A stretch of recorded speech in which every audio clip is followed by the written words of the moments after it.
maghanda na nga kayo ng hapunan natin. Ako nang bahala dito. Sige na. Okay, Nay. Nay, si tatay nakauwi na ba? Ha? Parang ginagabi yata yun ngayon ah. Oo nga eh. Hali nga. Kaya na po ako, Nay. Oo. Sayang.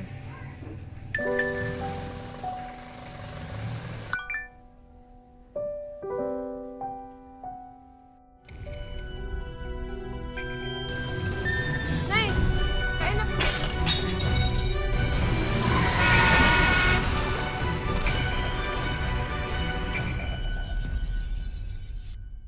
Marami na tayong narinig na mga storya ng taong dumaranas ng napakatinding pagsubok.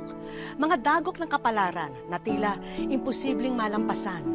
Pero nakakahanga kung sa huli ay napagtatagumpayan nila ang kanilang ipinaglalaban.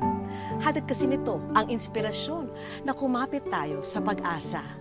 Magandang araw po mga kapuso. Ako po si Vicky Morales. Samahan niyo po ako sa pagtuklas sa lakas at tapang ng isang inang gagawin ang lahat para sa kanyang mga anak.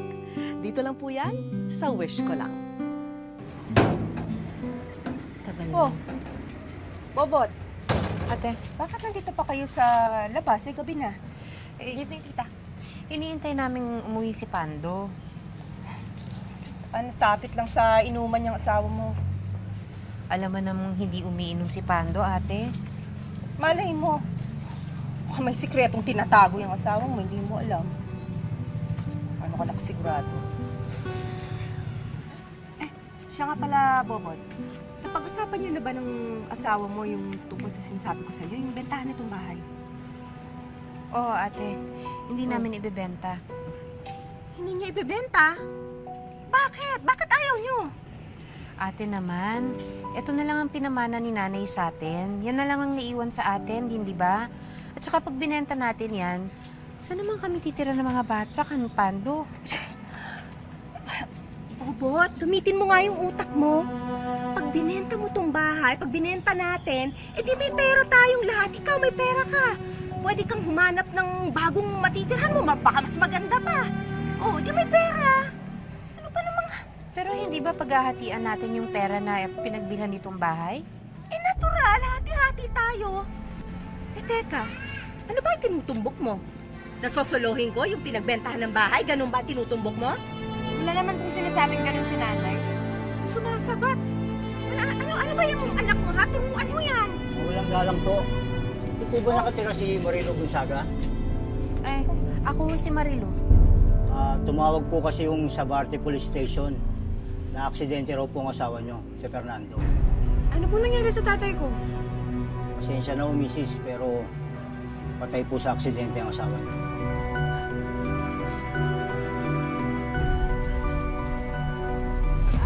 Sa letrang O. Sahe. Matanda. Ikaw yun. Sa letrang O ulit. Ano naman? Arlene! Ariel! Ano to? 5, 6. Nay, si tita ho kasi. Oh, Bobot. Bakit? May problema ba? Ano to, ate? Uy, bakit? Saan? Hindi ba naman problema ka? Dahil wala kang pantubos para dyan sa asawa mo, para magkaroon naman ng maayos na burol. O, pues tinulungan kita. Kinausap ko yung kaibigan ko. Siya ang gumastos lahat nito. Pero syempre may kapalit yun. Eh, kaya yan, merong pabingo, may pasakla, may konting sugal. Pumayag ka, ate? Aba, bakit yung tono mo parang galit ka pa? Eh, ikaw na nga tinulungan. Bakit, ha? Ano naman ang masama dito? At saka, isa pa, meron ka naman porsyento, ha? Hindi ko naman solo yung kita, hindi naman solo yung kita ng kaibigan ko, ha? At saka makakatulong yun para sa pagpapalibing ng asawa mo. Pero illegal to, ate. Para natin ginagamit ang asawa. Ayan. Puro ka prinsipyo, ha? Bakit? Anong magagawa ng prinsipyo, ha? May nagawa ba yan nung hindi mo makuha ang labi ng asawa mo? At may magagawa rin ba yan kapag hindi mo napalibing ang asawa mo? Mag-isip-isip ka kasi, hindi yan puro katangahan mo. Kakakpunso nito. Sige na, tingnan mo na nga yung asawa mo. Bago pa malasin yung mga nagsusugal dito, mamaya hindi na bumalik. Dali na, doon ka na. Saan? Sige na, sige na. Sige na. Oh, kamusta kayo dyan? May nakabingo na ba? Ayan, bingo ba? Bingo. Ay, di pa. Hindi. Oh, sige, sige. Sige, sige. Sorry, mahal. Bot. Ay, naku. Ito, oh. Ito. Yung parte mo dun sa kinita ng saklaan. Ha? Oo, di ba sinabi ko naman sa'yo, may porsyento ka, hindi ko sosolohin ang kita. Oo, ayan. Malaking bagay yan, ha? Pantulong sa pagpapalibing dyan sa asawa mo. Eh, siya nga pala. Sabi nung kaibigan ko, bukas daw ilipat natin yung burol dun sa kabilang barangay. Kasi mas maraming tao nagsusugal dun. Di ba? Mas malaking kita. Hindi na, ate. Anong hindi na? Sapat na tong perang to para sa simpleng libeng para kay Pando. Ayun ka na naman eh. Tatanga-tanga ka talaga eh. Bakit ilang beses bang mamamatay yung asawa mo? Di ba ngayon lang? Oh, eh bakit sasayangin mo? Ito ng pagkakataon mong kumita. Gaga. Ano? Iikot lang natin. Ay, talaga naman katanga-tanga naman to. Tama na nga po yan.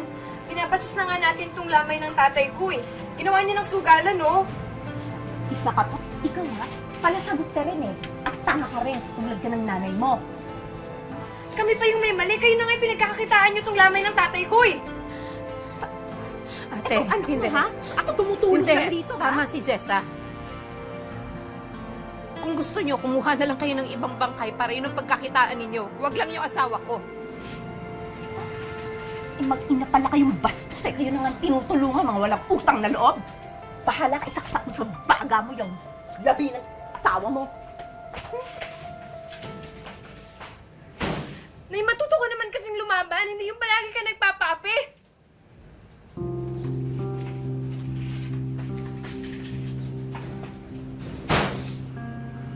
Manong, Ikaw si Bubot, di ba? Yung asawa ni Pando? Uy, condolences ulit ha. Pasensya na, hindi na ako nakarating sa libing. Okay lang mo. nabanggit niyo sa akin ni Pando bago siya na-aksidente na pinayagan niyo siyang magtawag dito. Oo nga eh, napag-usapan na nga namin yun bago siya umuwi. Bakit? Gusto mo yung binatilyo mo na lang ang pumalit sa kanya? Ako po sana. Ha? Sigurado ka? Hindi madaling trabaho to. Saka, barya-barya lang makukuha mo rito. Opo. Eh, naubusan na rin ho kasi ako ng puhunan sa pagtitinda eh. Kailangan ko ho ng ibang trabaho. Naku. Sige. Sige na nga, kung hindi lang ako naaawa sa'yo. Talaga ho? Naku, maraming salamat ho, Manong ah. Philcoa, Litex! Konti na lang, lalarga na! Philcoa, Litex! Pasok na! Uy! Umayos kayo na upo dyan, ha? Bilis! Pasok na! Philcoa, Litex! Tuping, halika na dito. Oh, Manong. Siya si Bobot, byuda ni Pando. Yung kakatag dati dito. Biyuda ba ka mo? Alam mo, Manong. Ganyan yung mga type ko eh. Medyo malaman pero may asim. Gago! Siya yung karelyebo mo ngayon dito. Bakit, Manong? Kaya ko naman mag-isa dito ah! Dahil sabi ko, at magsisimula na siya ngayon, huwag na huwag mo siyang away, kundi malilinti din ka sa akin. Para ba? Galingan mo ha? Salamat po.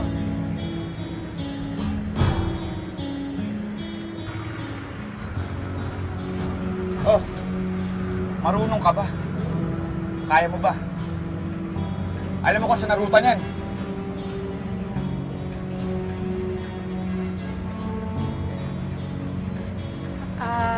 Litex! Philcoa! Lakas mo!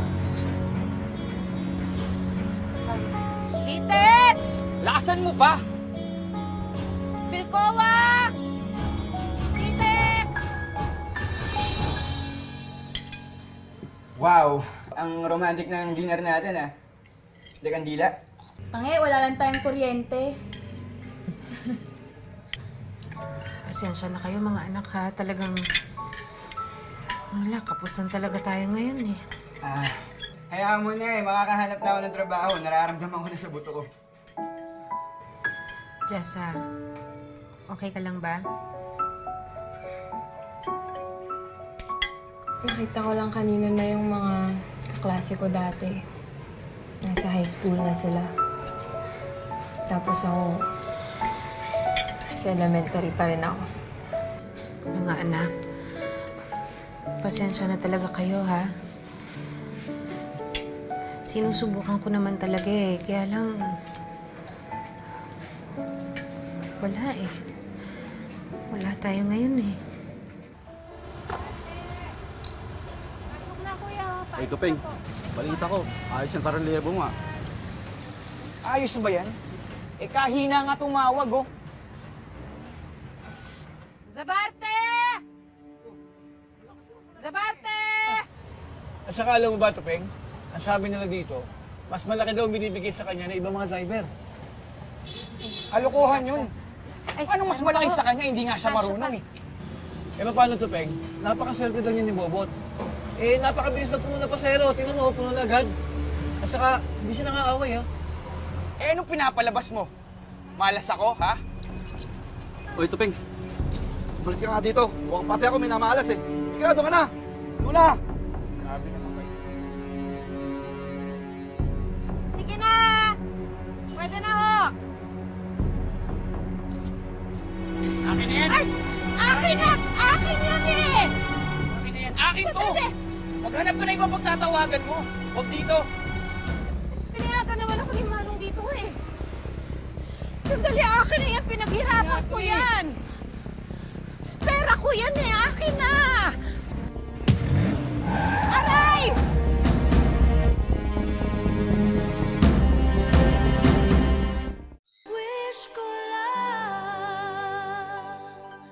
Dahil sa alitan sa kinikita sa terminal ng jeep, napag-initan ng kapwa barker si Bobot. Isang aksidente ang nangyari na lalong magpapahirap sa buhay nilang mag-iina. Aray!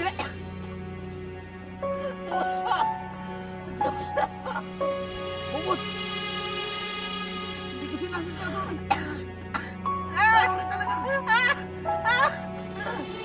Kaya ka, Tupeng! Kasalanan mo ito. Kawawa naman si Bobot. Aray!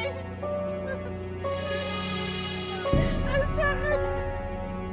Aray! Ang sakit! Nay! Nay! Ano nangyari sa'yo? Okay ka lang ba? Okay na ako, anak. Huwag na kayo maglala. Okay naman na ako. Oo po ba yung narinig ko? Na tinulak daw kayo ng isang barker? Huwag kayong mag-alala. Inalis ko na sa terminal yung loko na yun. Sana mahuli siya para mapakulong natin. Hindi na. Para saan pa? Eh, wala din naman tayong pambayad ng abogado eh. Isa pa, wala din pambayad pinsala sa akin yung sa ginawa niya. Pero Nay, sinaktan niya kayo! Hayaan mo na, anak. Ang isipin na lang natin kung paano tayo kikita. Eh, ilang linggo din ako bago makabalik sa trabaho.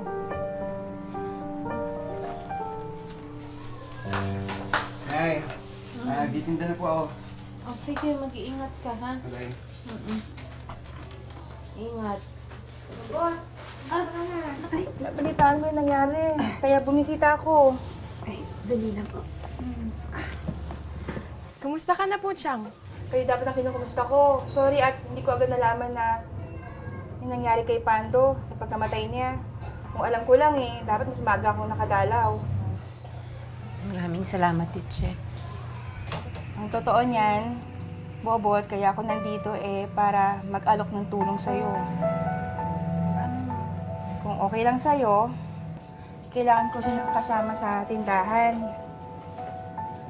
Si Arlene sana. Ha? Kailangan ko kasi ng kasama sa bahay. Sisiguraduhan ko naman siya. Saka, pa rin naman din siya mag-aral. Papakabait ka dun, ha?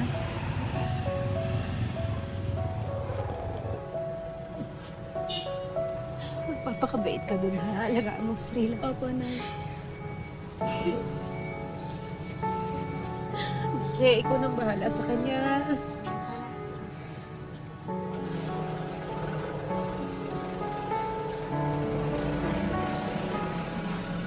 Miss ko po kayo. Iingat ka. Iingat ka. Paano, mauna na kami.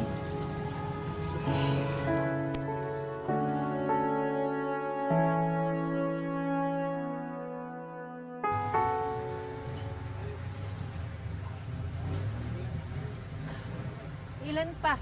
Saan? Oh, Fairview! Fairview! Sakay na! 8 na lang, oh! Para makabiyahe na! Sige po, dun po sa may dulo. Sakay na ho, para makaalis na. Fairview! Boss, kumusta na binti mo? Ay, Manong. Ano naman ho? Okay na ho. Pwede na. Alam niyo na ho, kailangan kong magtrabaho eh. Wala na rin yung mga pagkain sa bahay para sa mga bata. O sige, basta ingat ka palagi. Sige ho. Dito man ako. Maraming salamat po. Kasya pa, may kasya pa. Oh, Fairview! Biyahing Fairview! Sakay na! Oh, ayan, yan pa. Yung gamit mo.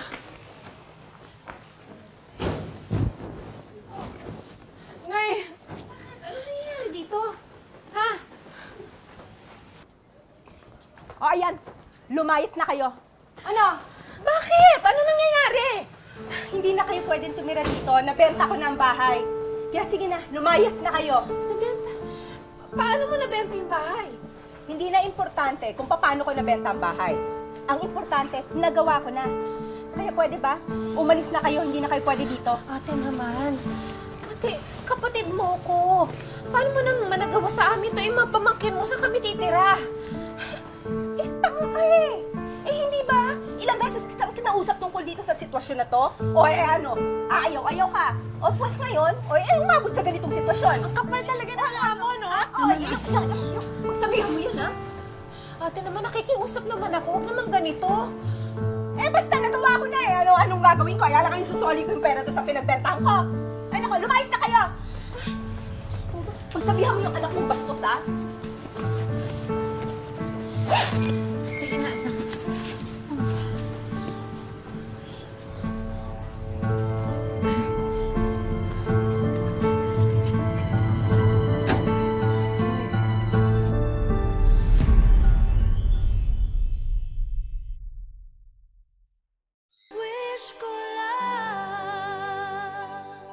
Pasensya na kayo ha. Ito lang ang lugar na pwede ko ipahiram sa inyo. Tambakan kasi ito ng mga gamit namin. Maraming salamat po, Manong, ha? Hindi ko nga ho alam kung paano magpapasalamat sa inyo. Dito talaga tayo titira, Nay. May awa ang Diyos. Ang importante, magkakasama tayo. At ligtas tayong tatlo. Bakit ba kasi ayaw mong lumaban? Hindi pwedeng puro bait ka lang, Nay. Matuto kang lumaban.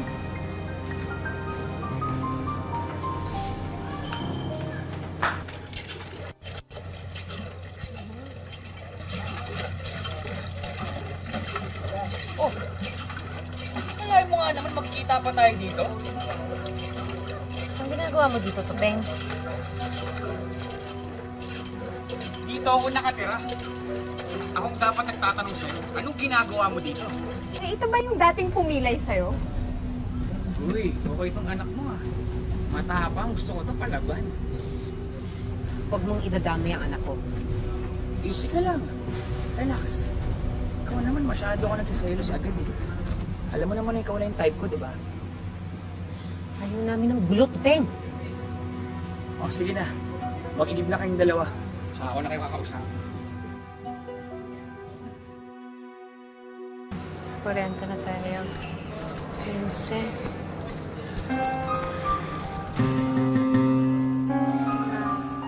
Hoy! Ano ginagawa mo dyan? lalaki nakasilip to kanina eh. Tumakbo nung sinigawan ko.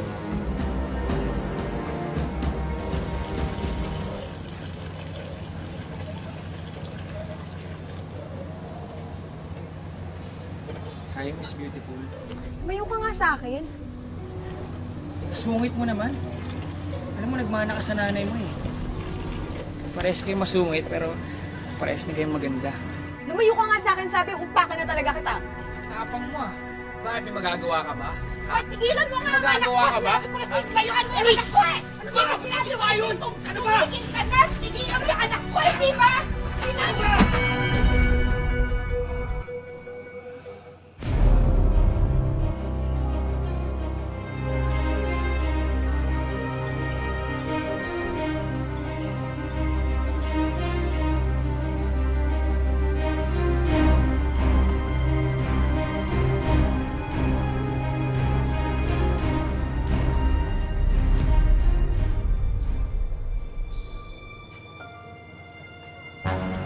Huwag kang maingay! Pag nag-ingay ka, mamartilyuhin kita.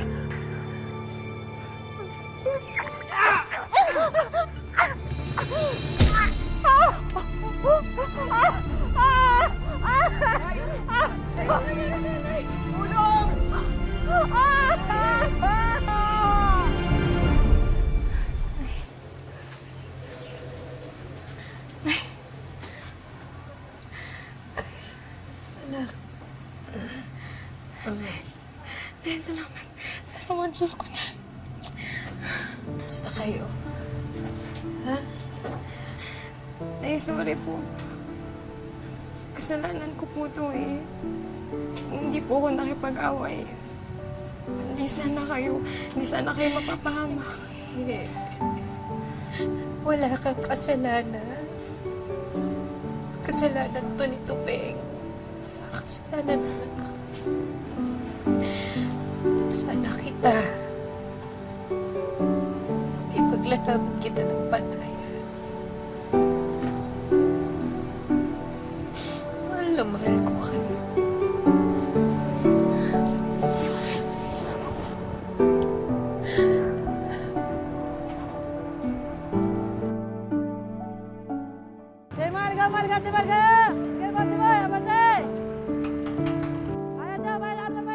Nakikipagsabayan ng sigaw sa gitna ng mga humaharurot na jeep. Sa loob ng 15 taon, dito kinukuha ni Bobot ang pagkain nilang mag-iina sa araw-araw. Pahinahina mo ng boses ko. Ako, bayan-bayan muna, tag muna ko, bayan-bayan. Tapos hanggang sa lumakas ang boses ko, yun, nasanay na ako ng ilang araw muna. Subukan ko, ay, sabi ko, kumikita na pala ako ng 200, 100, 150. Dinire-diretso ko na dahil kasi madali lang na na paghahanap buhay na pagtatawag. Hindi biro ang krus na pinasa ni Bobot nung pumanaw ang kanyang asawa. 3 anak kasi ang naiwan sa kanya para alagaan at palakihin. Sabi ko, bakit kaya ganun? Hirap na pala ako ito pag ako ay nag-iisang single mother ka ako na buhay. Bagamat hindi ito ang pinangarap na buhay ng mga anak ni Bobot, naunawaan na ng bunso niyang anak ang sakripisyong ginawa ng kanilang ina para lamang mabuhay sila. Pinapakita pa rin po namin sa kanya na mahalaga siya sa amin. Siyempre po bilang anak, nakikita ko nahihirapan yung mama ko, ganun na yung trabaho niya. Kahit na minsan inaasar kami kasi ganun na yung trabaho niya. Ano lang po, bilang suporta ng anak, tinulungan ko siya. Pinanalangin ko makatapos ang mga anak ko sa pag-aaral. Makatapos pag nawala naman ako, mabigyan ko sila ng kinabukasan na umikat pa paano nakatapos sila sa pag-aaral.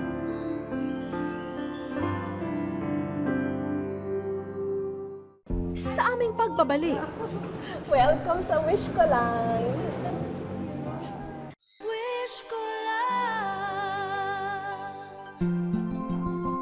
pagod man sa maghapong pagbabarker, hindi pinapalampas ni Bobot na sumilip sa simbahan sa tuwing may pagkakataon. Ang hindi niya alam, naunahan na namin siya sa loob ng araw na yon. Kung sa trabaho ni Bobot, siya'y namamao sa kasisigaw. Ngayon, hayaan naman natin na ngumiti siya dahil marami tayong sorpresa para sa kanya. Hi, Bobot! Welcome sa wish ko lang. Si Bobot, hindi na iwasang maging emosyonal sa aming pagkikita. Ay. Di minsan ba akala nyo talagang papasukan nyo itong linya ng trabaho ito, ho? Oo, para lang sa mga anak ko, mabuhay ko lang po sila. Kahit masakit ang pa ako, tinitiis ko. Iniisip ko yung kinabukasan ng mga anak ko. Kasi malang ko lang kinabukasan ng mga anak ko lang inaisip ko. Ano gusto mo sabihin kay mama?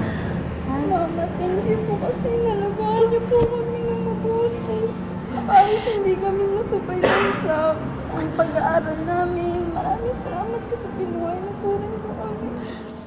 Di ba, Nay, binanggit nyo, pangarap nyo na makapagtapos yung anak nyo? Siguradong ikatutuwa ng mag-ina ang aming unang sorpresa. Scholarship po, ha? Oo, para sa'yo po. Ha?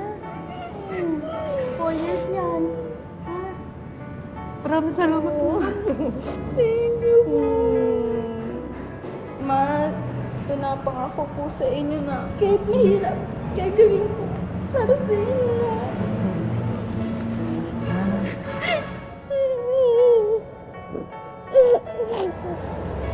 Hindi mo ulit maghanap ng pasalamat ka. Thank you po. Sige, basta matutuwa ako pag nakatapos ka talaga. Ha? Dahil peligroso para kay Bobot ang paghahanap buhay sa lansangan, tanggapin niyo na po itong bago niyong pagkakakitaan. Salamat po sa sawis ko na. Ang buhay ko na yung mga anak ko. Sobra po kami nagpapasalamat. Buong puso po talaga. Talagang natutuwa, masaya po kami ngayong araw kasi hindi po namin talaga expected. Sobrang saya po talaga. Ma'am Vicky, maraming salamat po sa inyo. Sigurado pong aarangkada na po yung pamilya namin. Maraming salamat po. Wala raw duwag na tao. Kailangan lang daw hanapin ang bagay na nagpapalabas sa tapang natin. At sa kaso ni Bobot, ang kanyang mga anak ang pinaghuhugutan niya ng tapang at lakas. Hanggang sa susunod mga kapuso, ako po si Vicky Morales at ito po ang Wish Ko Lang.